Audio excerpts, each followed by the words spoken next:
Christian, and for the next few weeks, I'm going to be looking at some scriptures I'm going to be calling the other guys. These are scriptures that are probably kind of familiar to most of you, but we're going to look at a couple people in the scriptures that you might not have thought about before.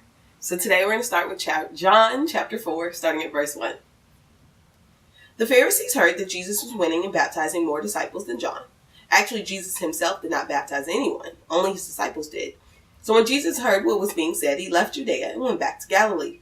On his way there, he had to go through Samaria. In Samaria, he came to a town named Sychar, which was not far from a field that Jacob had given to his son Joseph. Jacob's well was there, and Jesus, tired out by the trip, sat down by the well. It was about noon. A Samaritan woman came to draw some water, and Jesus said to her, "Give me a drink of water." His disciples had gone into town to buy food. Skipping to verse 25. The woman said to him, "I know that the Messiah will come, and when he comes, he will tell us everything." Jesus answered, "I am he, I who am talking with you." At that moment, Jesus' disciples returned, and they were greatly surprised to find him talking with a woman. But none of them said to her, "What do you want?" or asked him, "Why are you talking with her?" Then the woman left her water jar, went back to town, and said to the people there, "Come and see the man who told me everything I had ever done. Could he be the Messiah?" So they left the town and went to Jesus. In the meantime, the disciples were begging Jesus, "Teacher, have something to eat." But he answered, "I have food to eat that you know nothing about." So the disciples started asking among themselves, could somebody have brought him food? "My food," Jesus said to them, "is to obey the will of the one who sent me and to finish the work he gave me to do. You have a saying, 4 more months and then the harvest. But I tell you, take a good look at the fields. The crops are now ripe and ready to be harvested. The one who reaps the harvest is being paid and gathers the crops for eternal life. So the one who plants and the one who reaps will be glad together. For the saying is true, someone plants, someone else reaps. I have sent you to reap a harvest in the field where you did not work. Others work there, and you profit from their work." The Samaritan woman is a pretty familiar scripture to people who've been in church for a while. You've heard it. It's always been an amazing thought process, the fact that Jesus decided that he had to go through Samaria. Now, if you're unfamiliar with Jews and Samaritans at that time, Samaritans were what Jews refer to as half-breeds. They weren't fully Jewish. They were mixed ethnicities, much like today. We still look at people that are mixed and go, I don't want to be around you. And the Jews were so serious about not being around the Samaritans that if they were taking a trip that required them to go through Samaria, they would actually go around the town and then come back just to avoid having to be where the Samaritans were. And Jesus said, "I'm actually not going to avoid that. I'm going to there." And he waited for this one woman by the well. He went to a place that no one would go for the one. That is how awesome our God is. He will always go to the place that no one else will go for the one. Now, he's got 12 Jewish boys with him on this trip. Theologians believe that the disciples ranged in age from about 16 to 21. So these are not like grown men with a lot of life experience. They've pretty much at this point been working off of the information they've been given.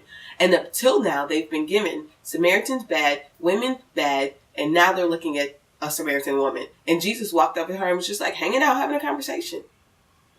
Can you imagine what that must have been like for the disciples? I mean, this day started out where Jesus goes, "You've started this day going, they're actually coming after us, so now we have to run." So what was already in an uncomfortable situation gets even more comfortable because now you're running for your life because the Pharisees want you dead.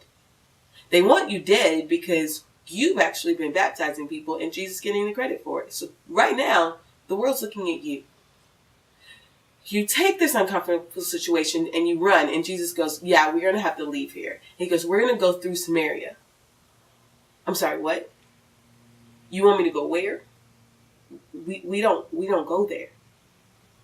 And Jesus goes, "Oh no, we have to."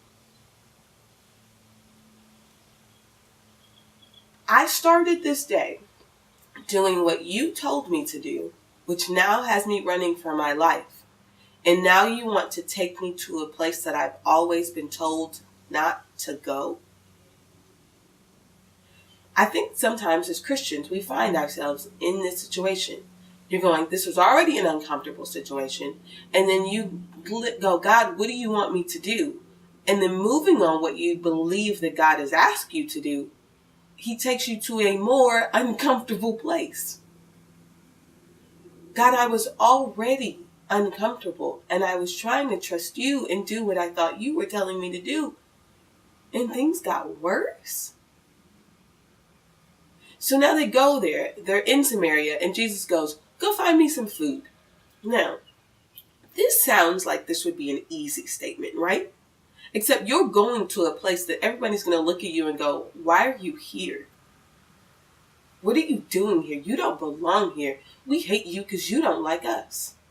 And you're like, can I buy some bread? That cannot have been a fun day out in Samaria trying to get food. But you do it because you trusted Jesus.